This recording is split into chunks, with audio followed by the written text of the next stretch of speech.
Welcome to the FASA Leadership Lounge, where we dive into the policies shaping the work of Florida's school leaders. I'm Michelle White, Executive Director of the Florida Association of School Administrators. And I'm Jessica Janasiewicz, lobbyist for FASA in several school districts around Florida. We want to begin this week's episode with the major announcement. No, the legislature has not agreed on a budget, but we're very excited to announce that John Maxwell is going to be the final keynote speaker at FASA's Discover 26 conference. That is amazing news. Dr. Maxwell is a New York Times bestselling author who's written over 100 books on leadership, including the 21 Irrefutable Laws of Leadership and Developing the Leader in You. He has been recognized as the #1 leader in business by the American Management Association, and Business Insider and Inc. magazine have both named him world's most influential leadership experts. This is going to be so exciting. So all that being said, make sure you register for the Discover 26 conference now. This event is going to sell out quickly, and hotel rooms at the Omni Orlando Resort at Champions Gate are almost gone. So go to www.fasa.net to register today. And now we can talk about some legislative updates and policy. So regularly scheduled topics. As you know, this session has been challenging, to say the least, with pretty much no one getting along with one another. And there's still no agreement on the state budget. That's right. We have frustrations abound over at the Capitol, including current Senator and former Senate President Don Gates, who shared his frustrations last week, especially with his own political party, which is not always something we hear. He said, "I think we ought to be embarrassed. I think it's a shame. And as Republicans, we have a Republican governor, a Republican House, and a Republican Senate. We don't have any Democrats to argue with anymore." This is a direct quote from Senator Gates. So I think we sense the frustration there. Absolutely. He even went on to say that the Democrats are in a decided minority. So we decided to argue with each other. That's inexcusable as Republicans. I think it's bad stewardship as conservatives. And I certainly hope that we improve and improve very quickly. As someone who has been involved in the legislature since 2006, so 20 years now, Gates said that the 2026 session has been one of the worst that he's ever witnessed. As of last Tuesday, the legislature had only passed 86 out of 1,898 bills that have been filed for consideration. And you have to think also that some of those that they passed are not even really policy-related bills. They may be repealer bills where they get rid of the statute that no longer applies, things like that. So included in that 86 are things like that. So we're talking a very small amount of settlements, right? Settlements, right? Financial Absolutely. settlements that have to be done. So it's shocking, the low number of bills, for sure. Yes. Of course, Governor DeSantis also had his own things to say, and he criticized the, quote, personal agenda of legislators last week. He said, "In my experience watching, not just here in Florida, but elsewhere, I think these guys get in trouble when they get in Washington, D.C. or get in Tallahassee, and then they pursue an agenda different than what they promised the voters." The governor went on to say, "We're going to make sure that it gets done, and it's important for the people of Florida. I think you got to do what's right for the people that sent you there. It's not about any personal agenda." Yeah, and so we know, there's a number of people not running for re-election that are certainly in leadership, like the governor, our Senate president, and our speaker. That's right. So all of these things kind of layer in some of these complexities. But well, let's talk about some bills that are getting here to the finish line as we're recording this, and just trying to make sure we keep all of our leaders updated. So the first two bills that are going to deal with school sports include Senate Bill 178, which is athletics in public K-12 schools, and House Bill 583 on physical education. That's right. And they really do very different things. Senate Bill 178 is pretty simple. It basically allows a coach to use their own money to help a student out. So they could buy a meal, they could provide a ride home, things like that. There are guardrails. Parents have to sign off on that occurring. It can't be used as a recruiting tool, and there is a cap on how much a coach can spend. And that was really kind of driven by an issue from South Florida with former NFL player at that time last year, current coach down in Miami-Dade County. This was what kind of generated this bill, that they wanted to make sure that there was an ability for coaches to help out kids when need be.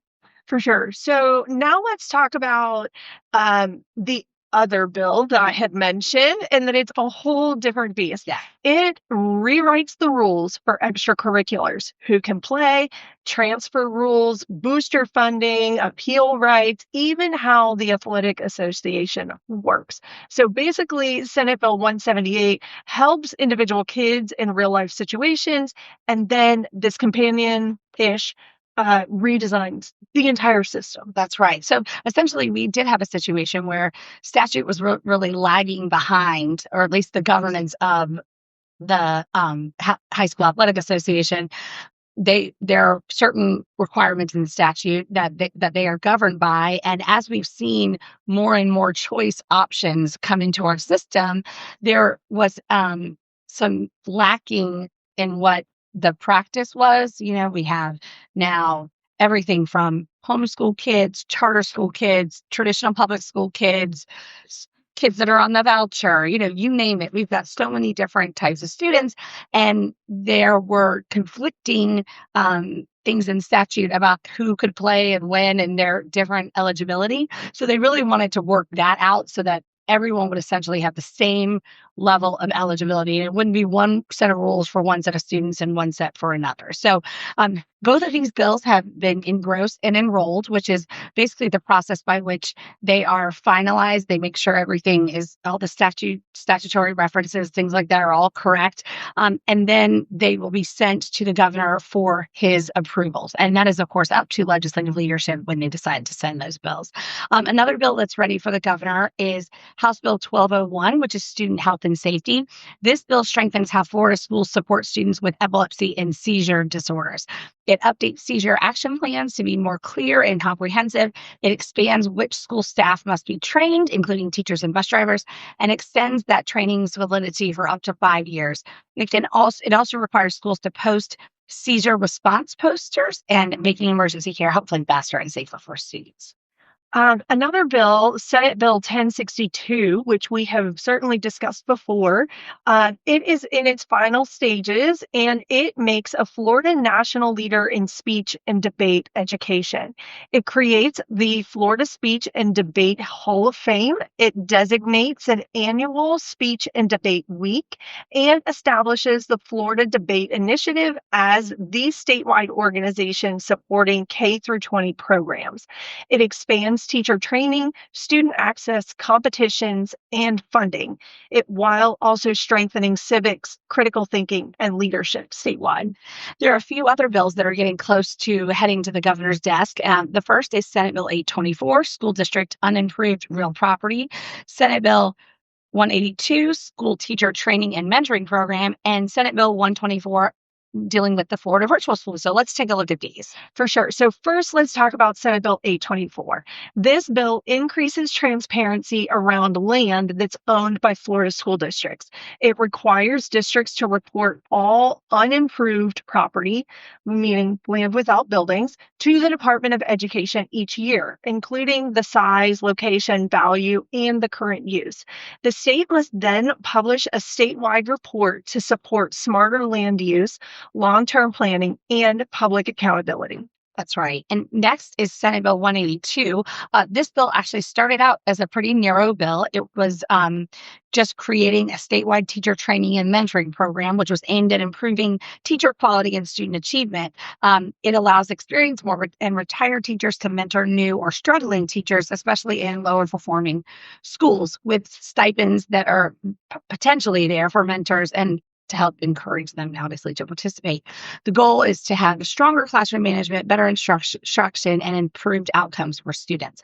Now, what they've done, and we see this a lot towards the end of session, is you have a bill that seems seemingly, pretty narrow in scope, and it tends to become a train. We've actually had a number of trains already this session, and sometimes what happens is they get to be too filled with things, and so what happens is they die because no one can agree on it. So this was kind of the last iteration of a train during the legislative session. So in addition to what I just talked about with the mentoring program, they've also added language about requiring cursive writing. You may recall that was a bill we talked about. That one. It didn't make it through this year, so now it's getting added on.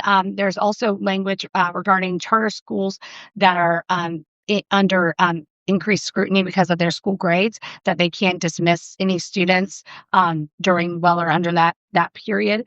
And then also, I think another one of our favorites from this year that we talked about and that we shared about it is the requirement to have a portrait of George Washington and Abraham Lincoln in certain classrooms. So that is all now contained within Senate Bill 182. And others are hopefully that have more difficult language that like the House and the Senate are not agreeing on. We're seeing those kind of fall to the wayside. Yes. For now. That's okay. Okay. And then Senate Bill 124 that we also mentioned, this bill updates how Florida virtual school is governed and funded. Mm-hmm.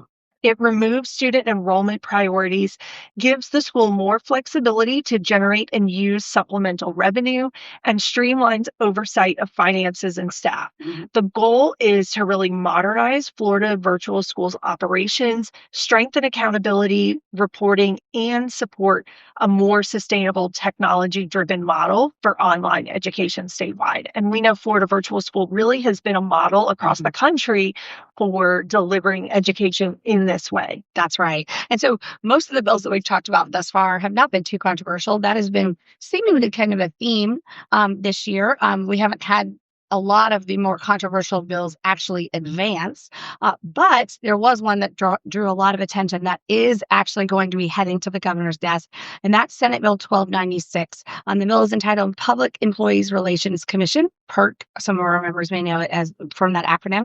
This bill looks at unions, and it had some pretty high-ranking people, even beyond the state of Florida, that are supporting it. Certainly, we had our education commissioner who came to committee and testified, for this bill, but even all the way up to the federal level, Linda McMahon, it was the Secretary of Education, of course, nationally, and she also came out and supported this bill. That's right. So this bill passed the Senate last week, 73 to 37, and it requires local union chapters to have at least 50% of public employees in a bargaining unit to participate in elections. And then it needs 50% of those who vote to certify or recertify the union.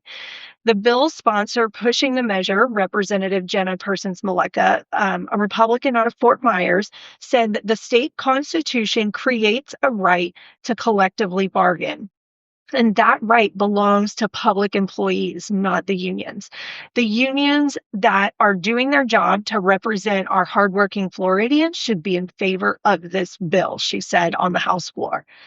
But quote, what we're seeing is that unions have lost their way across the state, not all, but many, and they're putting politics over public employees. Another person who supports this is the governor. He's actually come out and said that this was something he would support. So I think it will undoubtedly be signed by him when the legislature chooses to send it to his desk. So a couple other interesting kind of fun facts from this last week of session. Senator Corey Simon, who is the senator in Leon County and some of the surrounding counties, and also a former Florida State University football player. Go Noles. And then, that's right, Go Noles. And also a former NFL player. He filed an amendment to a bill that would rename the Tallahassee International Airport. First of all, that's just funny. International Airport after legendary college football coach Bobby Bowden. So it would be Bobby Bowden International Airport when you fly into Tallahassee.